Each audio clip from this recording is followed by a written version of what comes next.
Everyone says the same thing. Add baking soda to your marinade and the beef turns tender. But there's a problem. That's exactly why so many people end up with a strange metallic taste in the meat.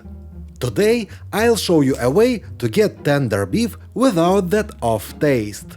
And at the end we'll put it to the test in one of the best beef and onion stir fries out there. Look at this. Juicy, tender, every piece pulls apart with just forks. But the secret isn't in the marinade at all.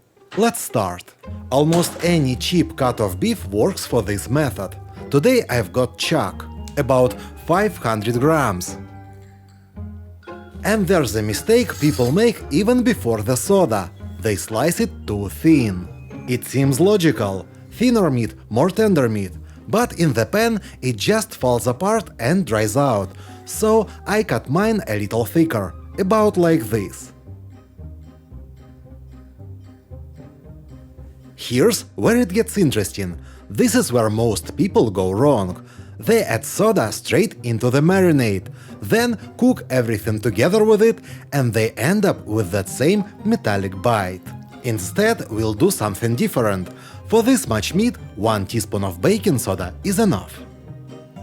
But the soda won't go into the marinade. First, we dissolve it in 3 tablespoons of water and only then add it to the beef. Work it in well. Now the process that changes the structure of the meat begins, and in 30 minutes the meat starts to change. But there's one more step almost everyone skips. It's exactly what lets that metallic taste creep back.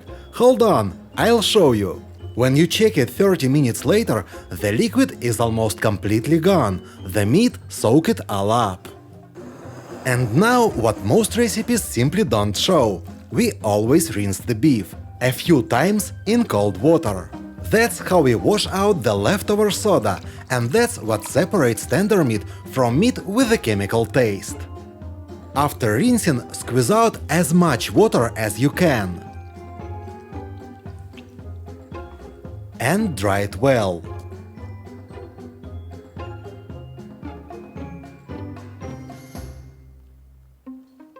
Now the beef is ready. But does it actually hold up? Let's put it in the best stir-fry out there. For the marinade, 3 tablespoons of soy sauce, the savory base. Then 1 of dark soy for color.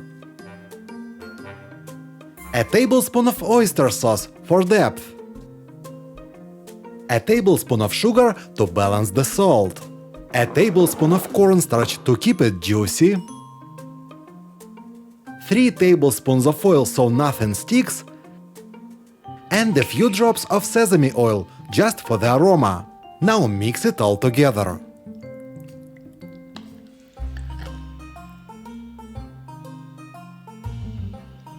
Once it all coated, look how the meat already looks after the treatment.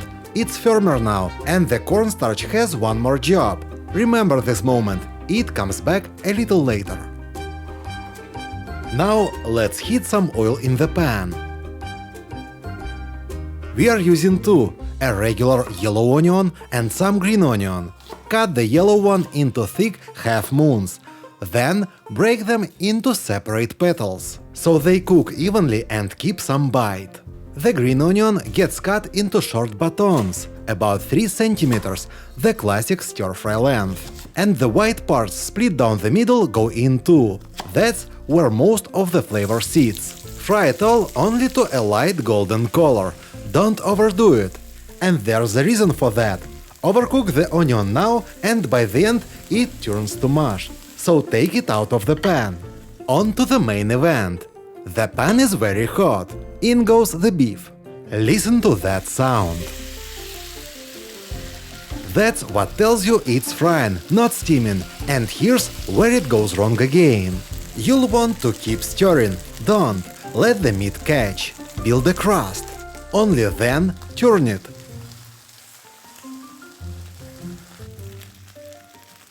Look at the color. Look at the texture. You can already see the difference. With that crust, the hard part's done.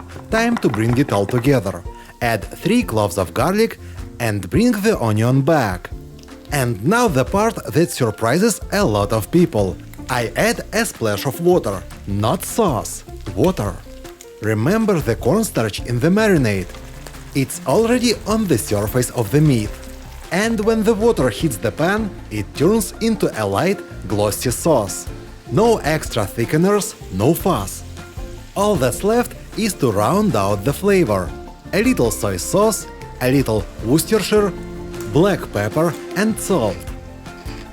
1 more minute and it's done. Now the most important part. Look at this. The meat isn't dry, not tough, and no taste of soda at all. That's the whole trick. The soda never touches the marinade. It treats the meat, then rinses away. All the upside, none of the downside. Now you can use it without second guessing the result. Time to taste. That's exactly what I was after. Savory, tender, real depth. So, that's beef and onion stir fry done the right way. If it earned a spot in your kitchen, please like and subscribe. See you next time.